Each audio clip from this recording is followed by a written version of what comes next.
queridos hermanos, a este tema número 6 de nuestro curso sobre el Evangelio según San Juan. Nos corresponde hoy día el sacramento del orden. Hola. Oremos. Omnipotente y eterno Dios, mira el rostro de tu divino Hijo y por amor a Él, ten piedad de tus sacerdotes. Recuerda que no son sino débiles y frágiles criaturas.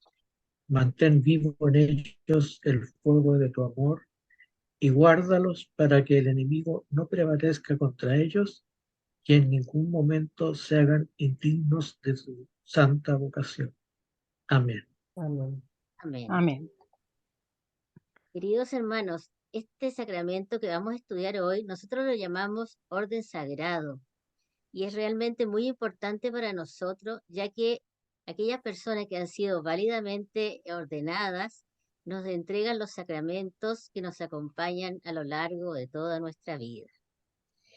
Recibe este nombre de orden porque en el mundo romano ellos constituían una especie, un orden especial, una jerarquía y que recibían para hacer una ordenación, ¿no? Existen 3 niveles en el sacramento del orden. El orden episcopal, el orden presbiterial y el orden diaconal. Nosotros hoy día vamos a dar preferencia al orden presbiterial, que es la de los sacerdotes que nos acompañan cada día y que nos dan nuestros sacramentos en nuestras parroquias, etc. Queremos contarles también que en el Antiguo Testamento este sacramento fue anunciado de varias maneras. La primera, que la más antigua, es en el libro del Génesis, cuando Melquisedec, rey de Salem, se acerca a Abraham y le ofrece pan y vino, que anuncia las especies de la Eucaristía. Después, en tiempo de Moisés, cuando él reúne a 70 sacerdotes y son inundados por la nube de la presencia de Dios, y los sacerdotes y los 70 ancianos profetizan. Y después, cuando en el Levítico está todo el rito de la ordenación sacerdotal del Antiguo Testamento, ellos reciben la misión, después de ser ordenados en un rito muy interesante, ellos reciben la misión de alabar al Señor, agradecerlo, eh, y ser mensajeros de su palabra en el mundo de hoy. Este sacramento, entonces, el que veremos hoy día entre varios aspectos, el aspecto como fue creado cuando fue entregado por Jesucristo a sus apóstoles, y luego cómo fue vivido en la iglesia primitiva.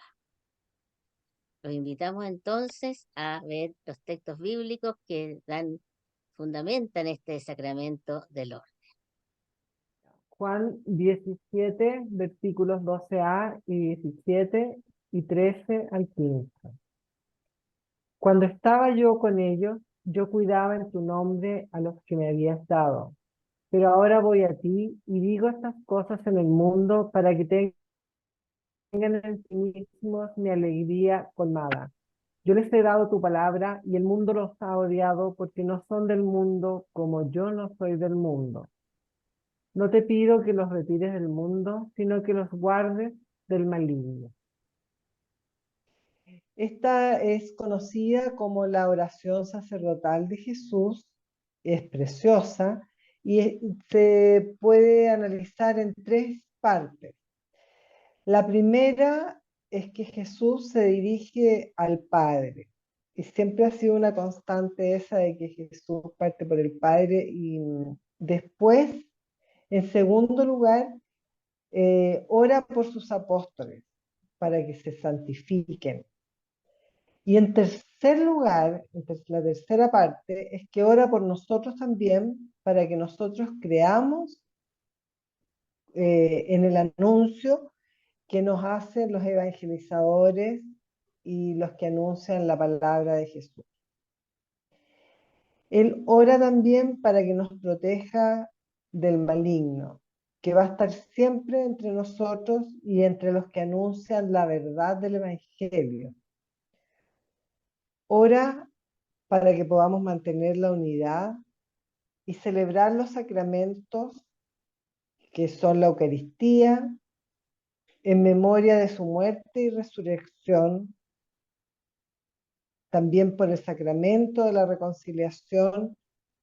Todos estos son regalos que hemos recibido en persona Christi, que nos hace el sacerdote para nosotros. Anuncia en esta oración la persecución y el odio, pero que eso no es la última palabra, porque Él es el que estará siempre con nosotros. Damos gracias a Dios Padre por haber escuchado esta oración de Jesús.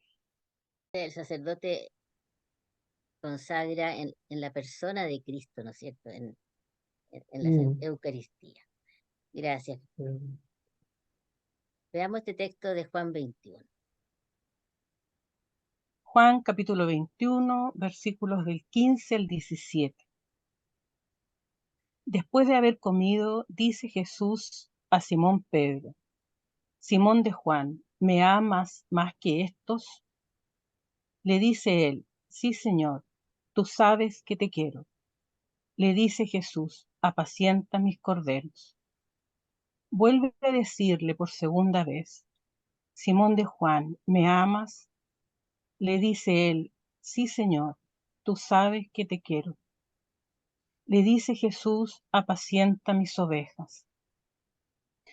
Le dice por tercera vez: Simón de Juan, ¿me quieres?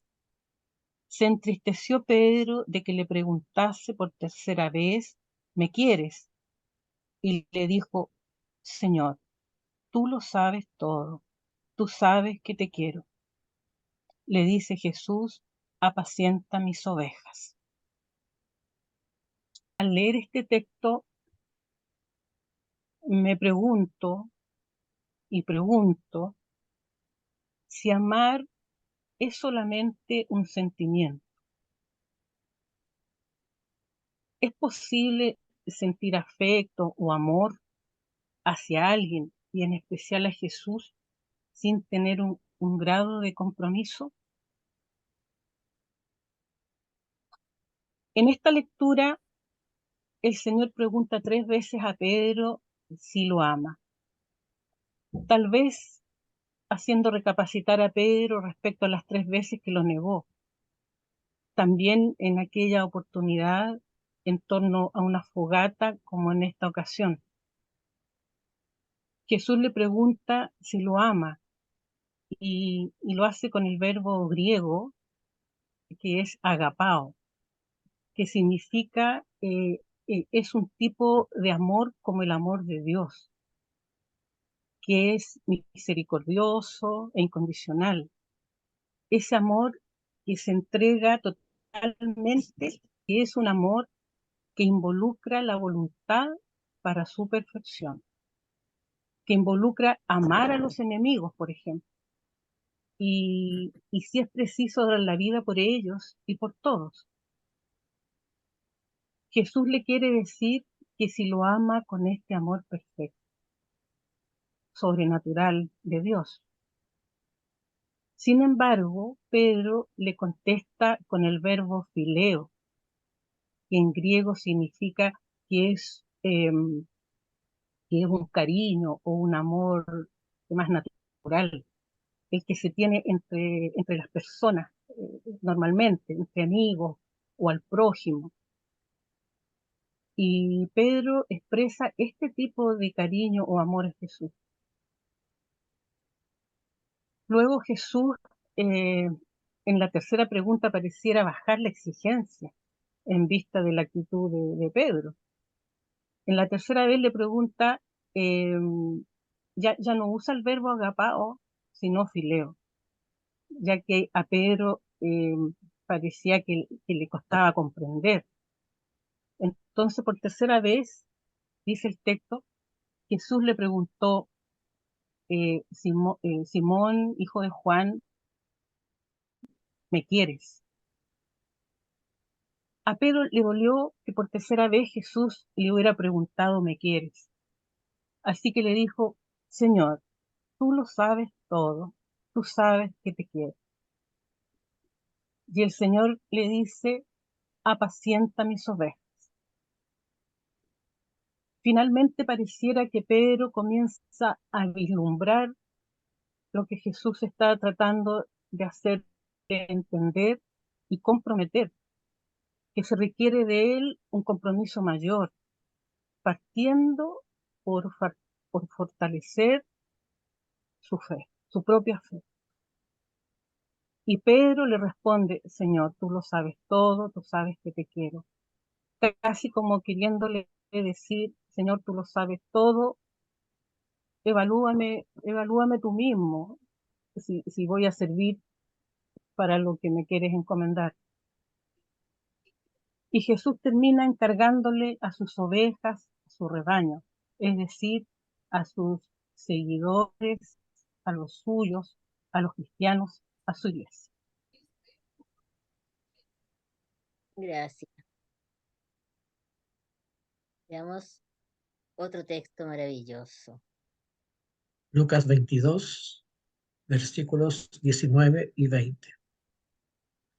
Tomó luego pan y dadas las gracias, lo partió y se lo dio diciendo, esto es mi cuerpo que es entregado por vosotros. Haced esto en memoria mía.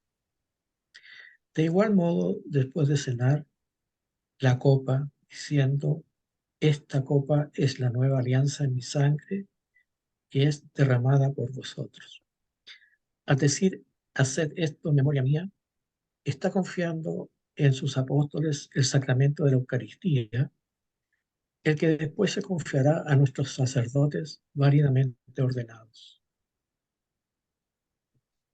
Y es realmente el fundamento del sacramento del orden, este texto.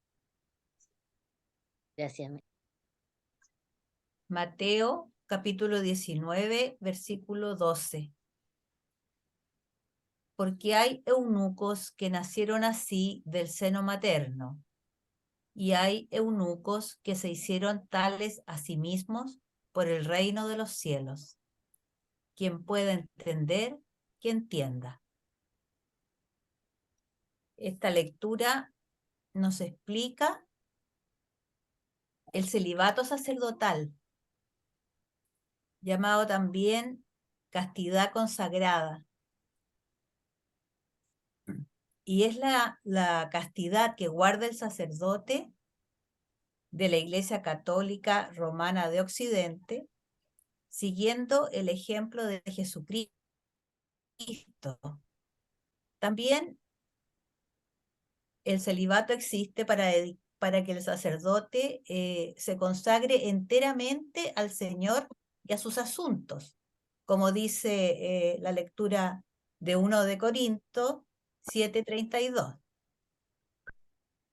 En el versículo anterior, en el versículo 11, dice que no todos comprenden esta doctrina, sino aquellos a quienes les es concedido. Esto nos da a entender que esta es una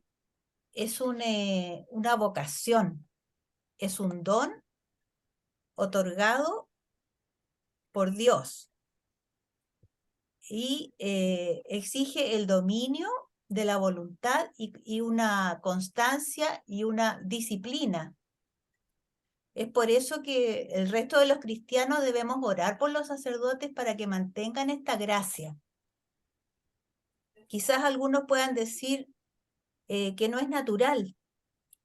Sin embargo, y ciertamente es así, no es natural porque es sobrenatural.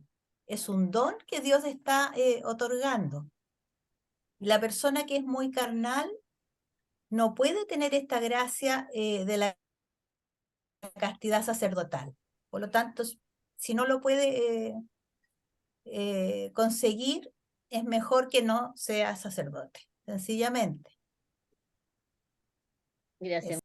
Vamos a leer lectura del Evangelio según San Marcos, capítulo 10, versículos 43 al 45. Pero no ha de ser así entre vosotros, sino que el que quiera llegar a ser grande entre vosotros será vuestro servidor, y el que quiera ser el primero entre vosotros será esclavo de todos. Que tampoco el Hijo del Hombre ha venido a ser servido, sino a servir y a dar su vida como rescate por muchos. En el versículo anterior hablaba de los poderosos, de los reyes que tenían poder y que muchas veces se servían de ese poder por su propio beneficio.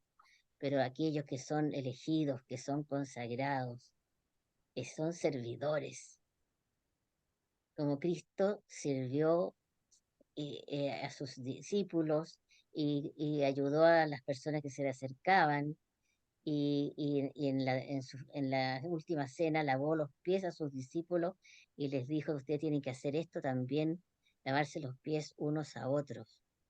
Esto es un simbolismo del servicio que debe prestar la persona que se consagra enteramente a Dios.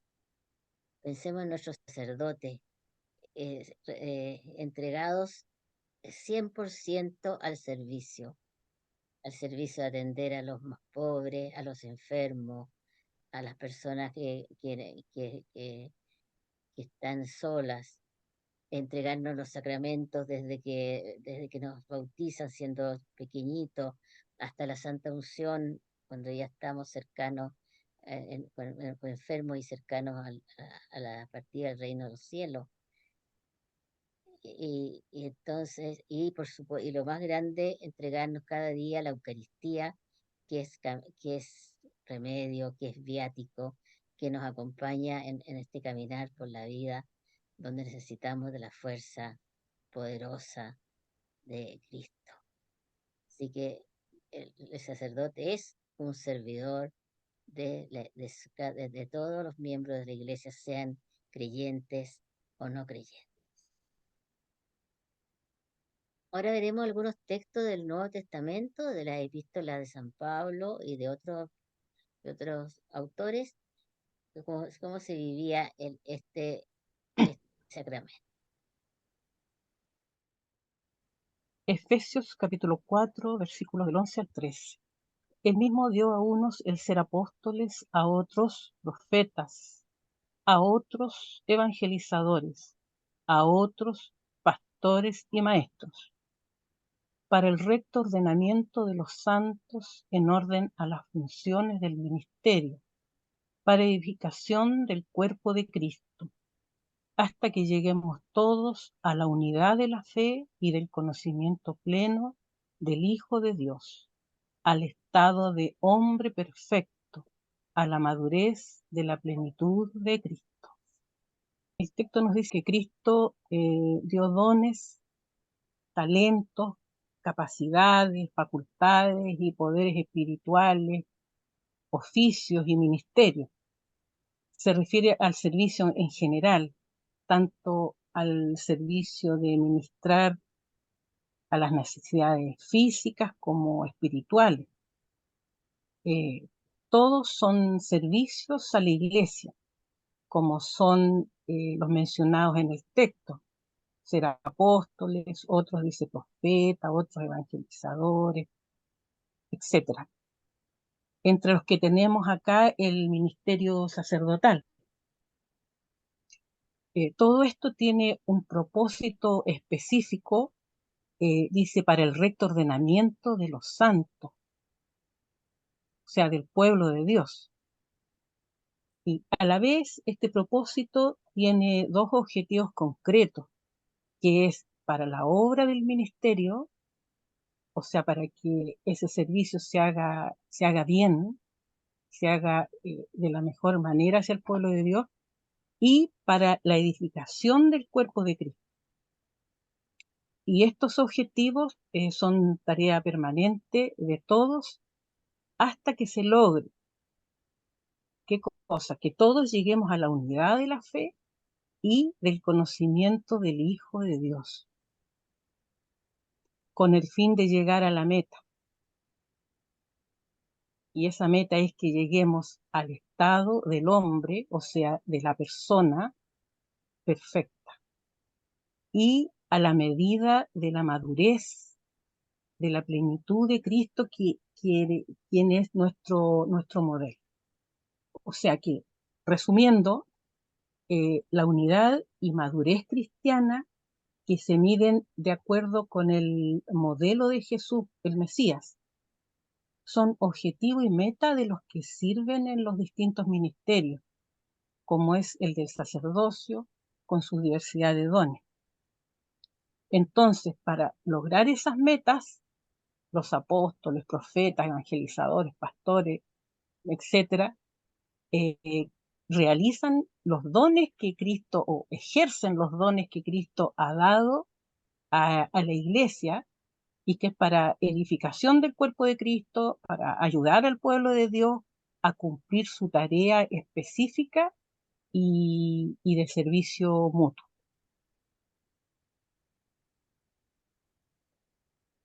Gracias. Veamos a Timoteo, esta carta de Pablo a Timoteo. Segunda de Timoteo, capítulos 1, versículos del 6 al 10. Por esto te recomiendo que reavives el carisma de Dios que está en ti por la imposición de mis manos. Porque no nos dio el Señor a nosotros un espíritu de timidez, sino de fortaleza, de caridad y de templanza. No te avergüences, pues, ni del testimonio que has de dar de nuestro Señor, ni de mí, tu prisionero, sino al contrario, soporta conmigo los sufrimientos por el Evangelio, ayudado por la fuerza de Dios, que nos ha salvado y nos ha llamado con una ocasión santa, no por nuestras obras, sino por su propia determinación y por su gracia que nos dio desde toda la eternidad en Cristo Jesús, y que se ha manifestado ahora con la manifestación de nuestro Salvador Cristo Jesús, quien ha destruido la muerte y ha hecho irradiar vida e inmortalidad por medio del Evangelio. Aquí con el acto de la imposición de manos, Pablo transmite los dones también que el Señor le había dado. Y con ello, al recibir Timoteo la imposición de manos, recibe los dones y la fuerza para dar testimonio. Y esta imposición de manos a Timoteo es un antecedente para la ordenación episcopal y sacerdotal. Gracias. 1 de Pedro, capítulo 5, versículos de 2 al 4. Apacentad la grey de Dios que os está confiada, vigilando no por la fuerza, sino con naturalidad, según Dios, no por torpe afán de lucro, sino de corazón. No como dominadores sobre la heredad, sino identificados con la grey. Y cuando aparezca el príncipe de los pastores, recibiréis la corona de gloria que no se marchita. Bueno, en esta carta de Pedro, que está ejerciendo su labor de dirigir la iglesia del primer papa de la historia, él aconseja a los presbíteros de su época cómo debe ser el modo de tratar al pueblo de Dios, o a la grey, como le dice ahí. Le dice que no ejerzan una dominación sobre los fieles, como en forma tiránica, sino que deben identificarse con ellos y ser modelos de conducta para el pueblo de Dios. Es como las palabras de Jesús que se leyeron anteriormente. No vine a ser servido, sino a servir. Esa es la actitud que se espera de los sacerdotes, de los presbíteros. que no ejerzan abuso de autoridad, sino que sirvan como Cristo lo hizo. Y conduciéndose de esta manera, entonces recibirán la corona de gloria que les está reservada, como dice el versículo 4 recién leído. Gracias. Hebreos capítulo 7, versículos del 15 al 19. Si esto es más evidente todavía, si a semejanza de Melquisedec surge un sacerdote distinto, que llega a serlo no por ley de prescripción carnal, sino según la fuerza de una vida indestructible, porque recibió este testimonio: tú eres sacerdote para siempre según el orden de Melquisedec. Así queda abolido el mandato precedente a causa de su ineficiencia e inutilidad, pues la ley no llevó nada a la perfección, y en su lugar se introduce una esperanza mejor, por medio de la cual nos acercamos a Dios. En la imagen de la PPT se aprecia a Abraham luego de derrotar a los reyes que se habían llevado cautivo a su sobrino Lot, y se encuentra con un rey, el rey Melquisedec, que le ofrece pan y vino. El rey Melquisedec era rey de Salem. Salem se llamaba Jerusalén en la antigüedad y significa paz. Es decir, este era un rey de paz. Y la palabra Melquisedec significa rey de justicia. Es decir, el rey Melquisedec era un rey de justicia y de paz. Melquisedec, además de ser rey, era sacerdote del Altísimo. Era un adorador del Dios verdadero. Ahora, por otra parte, sabemos que en el pueblo de Israel, posteriormente, el sacerdote estaba instaurado por la tribu de Leví, de la familia de Moisés, según el orden de Aarón. Y era un sacerdocio asociado con la ley de Moisés. Jesús, que obviamente no era de la familia de Aarón, ni siquiera de la tribu de Leví, ya que el linaje de Jesús es de la tribu de Judá, de manera que su sacerdocio no guarda relación con el sacerdocio de Aarón. Entonces se dice que el sacerdocio de Jesús era del tipo del de Melquisedec. La declaración de que el sacerdocio del Mesías es semejante al de Melquisedec, que es un orden diferente respecto a la definición que tenía el pueblo judío. Se basa también en que éste no se conforma a la ley de Moisés, ya que esta ley, según el mismo texto lo dice, era ineficaz y no sirve como medio para la salvación y acceso a Dios.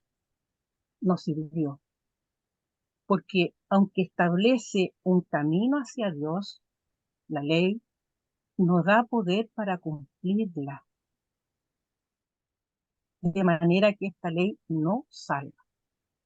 Y por otra parte, el sacerdocio de Jesús no es por la ley de descendencia, como una herencia, como era el caso del orden de Aarón, sino que viene de un poder basado en la gracia y de una vida indestructible de Dios, como dice el texto, ¿cierto? Lo leímos, una vida indestructible, es decir, una vida eterna. El texto dice: tú eres sacerdote para siempre, que dicho de otra manera es: tú eres sacerdote eternamente. Y esto podía ser dicho solamente del Mesías.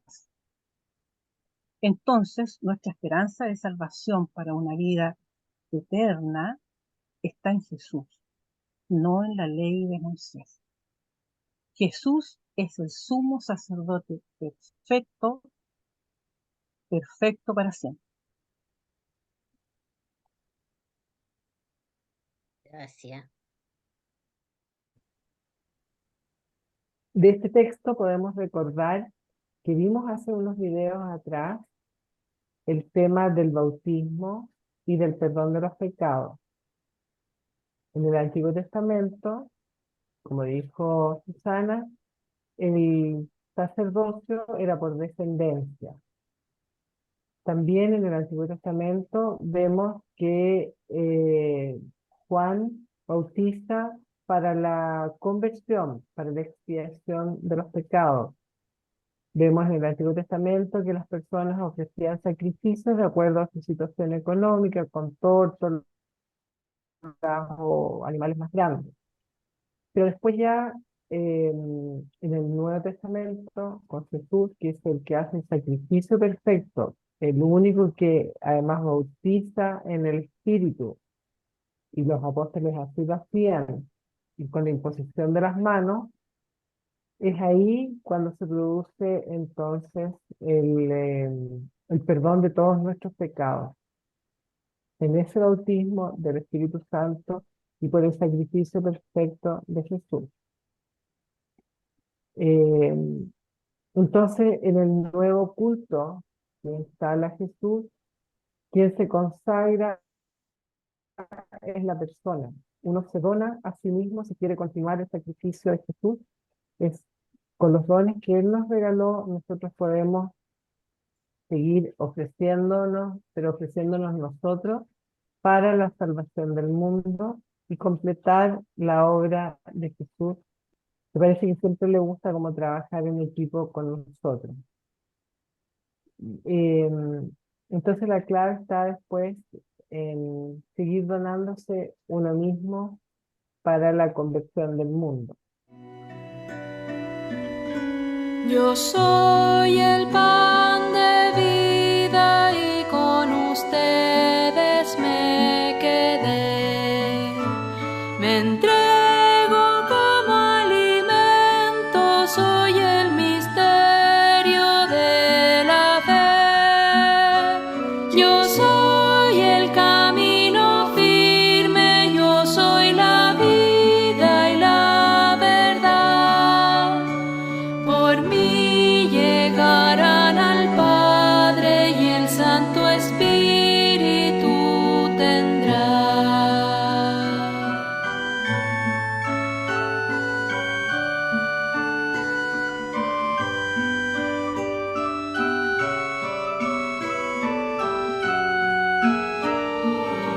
Yo soy el camino firme, yo soy la vida y la verdad. Por mí llegarán al Padre y el Santo Espíritu tendrá. Puede haber entonces leído y comentado los textos bíblicos que fundamentan el sacramento del orden. Queremos ver cómo es el rito de ordenación de los presbíteros hoy en día. Coloquemos esta fotografía del cuerpo y la sangre de Cristo, que es el centro de nuestra fe, que es la Eucaristía. La ordenación entonces se realiza en el contexto de una Eucaristía presidida por un obispo. Generalmente van muchos más obispos, pero debe haber por lo menos uno de ellos. Primero son los ritos iniciales. Primero hay una procesión de entrada, como ustedes observan en la diapositiva, en que generalmente entran los seminaristas, después los diáconos, y después los sacerdotes y al final los obispos cantando algún salmo que puede ser el Salmo 18, que es muy hermoso. Y después, llegados al altar, todos los celebrantes, se canta generalmente como día domingo, el Gloria y la oración colecta. Después empieza el rito de la liturgia de la palabra, donde como el día de fiesta se dos lecturas. La primera lectura generalmente puede ser de los Hechos de los Apóstoles o una lectura del Antiguo Testamento, un salmo, la segunda lectura y el Evangelio. Y inmediatamente después del Evangelio empieza el rito de la ordenación sacerdotal. Un diácono que ha sido designado con anticipación nombra uno a uno a los candidatos. Y un presbítero que está en el ambón, ¿no es cierto?, a cargo del acto, solicita al obispo la ordenación de estos candidatos. Y se produce un diálogo con el obispo respecto de si ellos consideran que están preparados estos jóvenes o no tan jóvenes para ser ordenados sacerdotes. Como se les asegura, el presbítero asegura que realmente están preparados porque han estado por lo menos, a lo menos 8 años en el seminario, ¿no es cierto? Sí, es decir, que están preparados. Y ahí, en ese momento, viene la homilía del obispo en que hace un comentario del Evangelio recién leído y una aplicación a la misión de un presbítero. Terminado la homilía, el obispo los interroga acerca de si están dispuestos. Y aquí se pueden observar las preguntas que se les hace el obispo a los... Ellos contestan en coro, ¿ah? Desempeñar el ministerio sacerdotal, colaborar con su obispo, apacentar el rebaño que se les confíe, anunciar la palabra, celebrar la Eucaristía y todos los sacramentos, eh, orar por su pueblo. Ellos todo eso lo prometen con la gracia de Dios. Van diciendo a cada una de las preguntas, van diciendo sí, estamos dispuestos. ¿Ah? Y al final dice con la gracia de Dios. Después viene la promesa de obediencia y respeto a su obispo. Cada candidato se arrodilla y promete obediencia a su obispo y a sus sucesores. Y el obispo los bendice solemnemente. Después viene este momento tan impresionante como es la postración de los elegidos eh,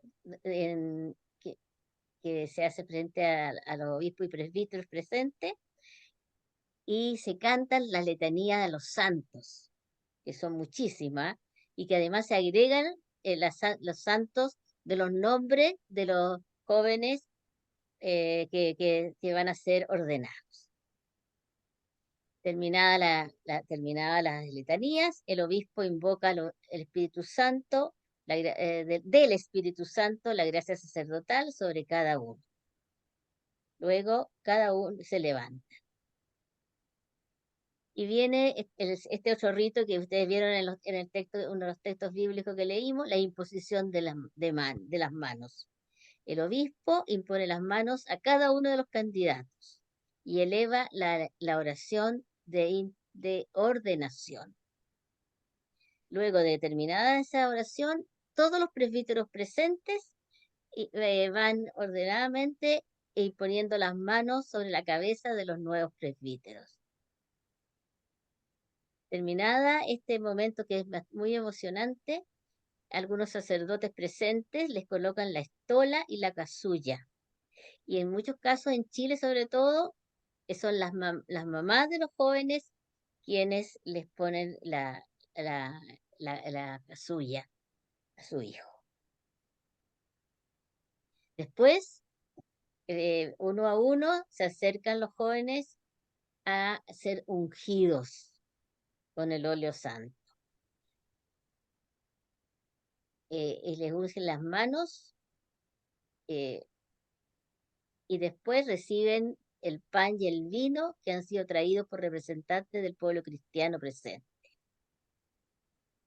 Y es un momento también muy impresionante porque cada uno de ellos recibe una patena y un cáliz. Se canta el Salmo 109. Después de eso continúa la liturgia eucarística. En la consagración de las especies, los recién ordenados acompañan al obispo y presbíteros en ese solemne momento. En la comunión, los familiares directos pueden comulgar bajo las dos especies finalmente viene la bendición final sobre los nuevos presbíteros y el pueblo presente por el obispo que está en la ceremonia y de todos los obispos si hay otros más. Esa sería una síntesis de la ordenación sacerdotal de un presbítero, que fue un rito que en España y en Chile son muy semejantes. El sábado pasado estuve en una ordenación episcopal, que también es muy parecido, pero la imposición de manos la hacen los obispos presentes, que en este caso habían unos 10 unos 12 obispos en ese momento. Valorar este regalo que nos dejó Jesús, ¿no es cierto?, del sacerdocio, que son estos, que son como intermediarios así, que nos relacionan con Dios, y nos dan los sacramentos, ¿no es cierto? Agradecerlo. Tú llegas, Señor, a mi orilla, pidiendo mi rumbo cambiar. Me mandas volver a pescar en el fondo del mar. Solo porque tú me lo pides, suave sin tardar.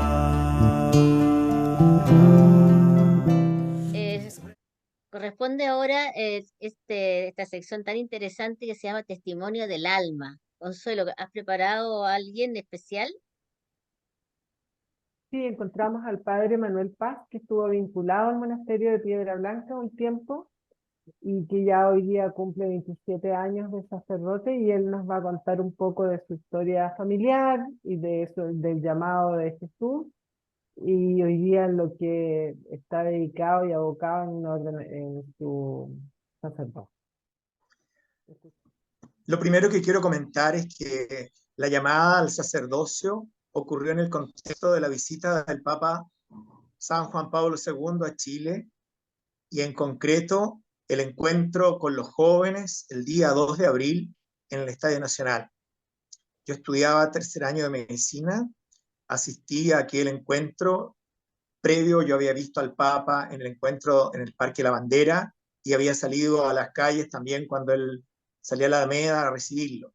Pero fue hasta ese encuentro en el que ocurrió algo inédito en mi vida, y fue el hecho de que yo sentí que a través del Papa, a propósito de la reflexión que hacía el Papa en aquel encuentro masivo del texto de la resurrección de la hija de Jairo, donde él dice que así como esa niña está dormida, también nosotros los jóvenes en Chile estamos como adormilados, ¿no? Y es necesario despertar. Y si bien el Papa nunca tocó el tema de la vocación consagrada, yo sentí que me estaba viendo a mí realmente. Esas fueron las palabras que yo sentí en mi corazón. Me puse a llorar, me emocioné, y al cabo de unos meses, después de un periodo difícil, porque yo ponía resistencias a eso, que me encantaba lo que estudiaba, porque yo soy hijo único y quería, ojalá, una familia numerosa, y porque pensaba que como laico podía servir mucho desde la salud, me parecía todo el sacerdocio. No tenía un juicio en el sacerdocio, pero no lo veía para mí. Desde pequeño yo quise ser médico, es lo que está haciendo. Así que después de 3 meses opté por aceptar lo que Dios me pedía, aunque yo le dije, aunque yo no quiero y que no sirvo para esto, ¿no? Y al año siguiente, el 6 de marzo del año 88, ingresé al seminario, ¿no? Así fue la génesis de la vocación. Fue difícil cumplirle esto a mis padres porque yo soy hijo único y sabía que le iba a costar aceptar una decisión de este tipo, y que lo que Dios me pedía iba a ser, al menos inicialmente, y lo fue, de tristeza para ellos, ¿no? Eso fue un poco la génesis de la vocación. Después hay un momento muy importante, estando ya en el seminario. Yo creo que es bueno ir de propósito del sacerdocio, compañeros que como que tenían muy clara la película de qué querían hacer cuando fueran sacerdotes, ¿no? Y a mí me llamaba la atención. Me acuerdo en una ocasión, casualmente fui a la sacristía del seminario y vi a varios de ellos poniéndose ornamentos de cura, así como si fueran la misa, ¿no? tanto me llamó la atención y me dio extrañeza que le pregunté al director espiritual si acaso no sería que yo, pues entonces no tendría vocación, ¿no? Porque mi idea del sacerdocio no pasaba por ponerme tal o cual ornamento, por así decirlo. Y aunque él me invitó a la serenidad, yo quedé igual preocupado y oré mucho al Señor pidiéndole que me clarificara a este respecto, ¿no? Porque mis compañeros no solo se vistieron con los ornamentos sacerdotales, sino que suponían que ya lo eran y decían, cuando yo sea sacerdote, voy a hacer lo que pasa en mi parroquia, voy a proponer esto, voy a dejar de hacer lo otro. Y yo quedaba desconcertado al escuchar todo esto. En mi oración personal yo sentí que Jesús me respondía diciéndome que no era importante cómo yo quería ser sacerdote, sino cuál era el sacerdote que la gente requería. Y el fruto de esa oración me ha acompañado en toda mi vida intentando estar atento a cuáles son las diversas matices que el sacerdocio al inculturarse en diversos ambientes y comunidades requiere. Yo he estado destinado en estos 27 años a 9 encargos pastorales territoriales, es decir, en 9 parroquias, además de ser vicario episcopal de la zona oriente por 11 años. Entonces, en esa variedad de lugares, de experiencias eclesiales, he tratado de encarnar esa petición que Jesús sacerdote me proponía, ¿no? La de ser el sacerdote que puede ayudar con el requerimiento de cada ambiente y de acuerdo también al hoy de la iglesia que requiere de pastores, como dice el Papa, con olor a oveja, cercano, sencillo, que sepamos componer o recomponer nuevas parábolas para transmitir el mensaje de Dios, ¿no? Así que eso yo creo que ha marcado mucho este itinerario, este camino de vida, y sin duda no exento de algunas pruebas, pero que nunca me han hecho torcer el rumbo trazado, digamos, ¿no? Sobre todo en los tiempos más duros de la iglesia, a propósito de los escándalos tristemente conocidos, uno se preguntaba si no solo si valía la pena ser sacerdote, sino tan a contracorriente, ¿no? No pocas veces los sacerdotes fueron vilipendiados, en fin, y sin embargo la invitación persiste, ¿no?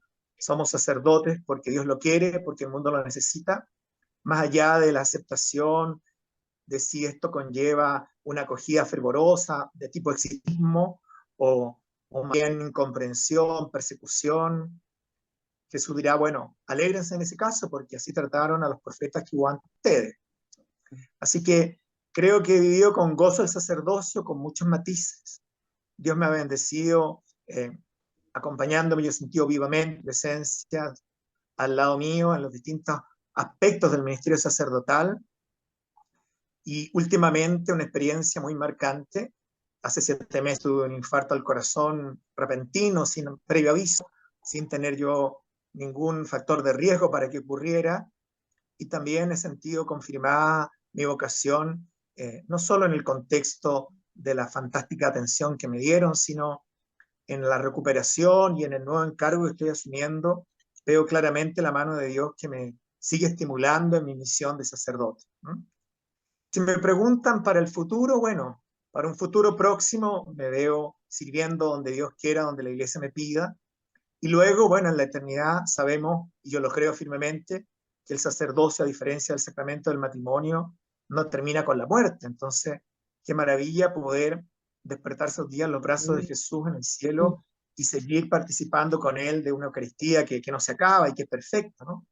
De hecho, a veces cuando en la misa ocurren los típicos chascarros, que alguien lee mal, que el canto es medio desabrido, que uno mismo como ministro no está al 100%, estas limitaciones humanas en el cielo va a ser una liturgia perfecta y el que precedirá va a ser Jesús. Así que va a ser una maravilla poder compartir no solo ahora, sino para siempre, porque es un sacramento, como lo sabemos, indeleble, ¿no? Así que eso quería compartirles a manera de testimonio. Muchas gracias, Padre, por su testimonio. Nos deja en el corazón muchas de las cosas que usted ha dicho como para seguir meditando. Y quisiera hacerle como una pregunta. ¿Qué les Claro. pasa hoy día a nuestros jóvenes o qué les falta o qué podemos hacer nosotros para aumentar las vocaciones sacerdotales? Sí, yo creo que es bien complejo. También desde la perspectiva sociológica, los jóvenes están en otros escenarios, en otras búsquedas. ¿Ah? Les cuesta también compromisos radicales. Los jóvenes de hoy parten animalmente de diversas tareas, pero les cuesta un compromiso permanente, ¿no? De hecho, en el ámbito laboral, en las relaciones afectivas, se nota esa misma inestabilidad de ellos, ¿no? Y después vivimos en un Chile cada vez menos cristiano, sin duda que en familias donde la práctica religiosa, donde los valores son débiles, se dificulta bien un camino radical como el sacerdocio.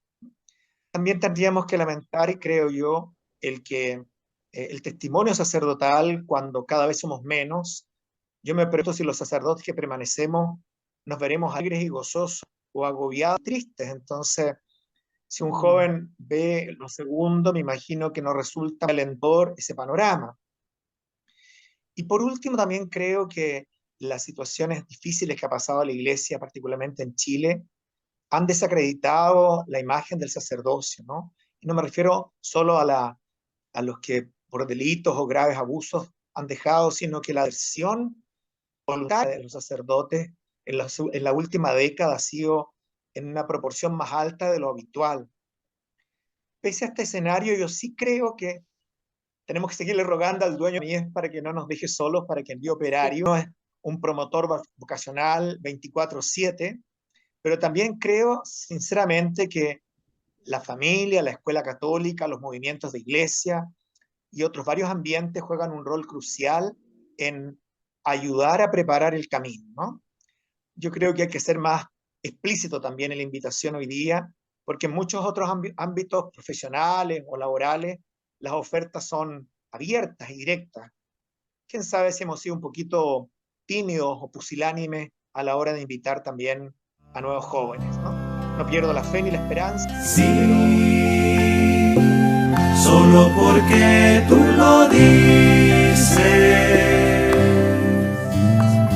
Sí, en tu nombre las redes echaré en la parte más honda, en lo escondido del corazón, donde quieres hallar a tus hijos que viven sin ti. Le damos las gracias al Padre Manuel por su presencia con nosotros. No sé si fue realmente muy interesante lo que él nos contó, ¿no es cierto? Sí. Bueno, estamos llegando al final de este tema tan importante para nosotros y damos gracias al Señor y oramos.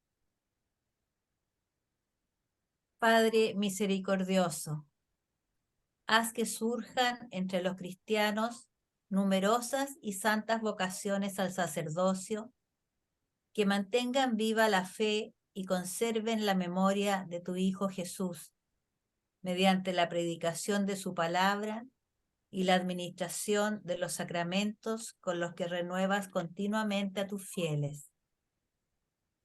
Te rogamos por tus fieles y fervorosos sacerdotes, por tus sacerdotes débiles o infieles, por los que sufren tentación, por los sacerdotes jóvenes, ancianos o enfermos, y también por los que ya han partido al reino de los cielos. Además te pedimos por el Papa Francisco, uno más de tus sacerdotes. Confórtalo con los dones del Espíritu Santo para que siga guiando a la Iglesia con sabiduría, fuerza y valor. Guárdalos a todos junto a tu corazón y concédeles abundantes bendiciones aquí y en la eternidad. Amén.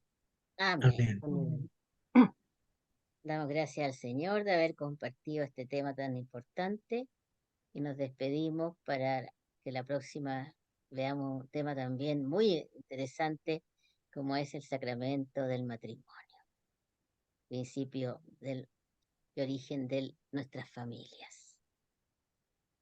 Nos despedimos, hasta la próxima y hasta luego. Chao, chao, que estén Chao, bien, chao. un abrazo. Chao, chao. Hay tanta tiniebla y dolor en el fondo del mar. Los hombres no quieren creer y se sienten muy bien. Y sufren cansados sin nada obtener. Se angustia todo el corazón. Pero si me envías, Señor, en tu nombre hablaré.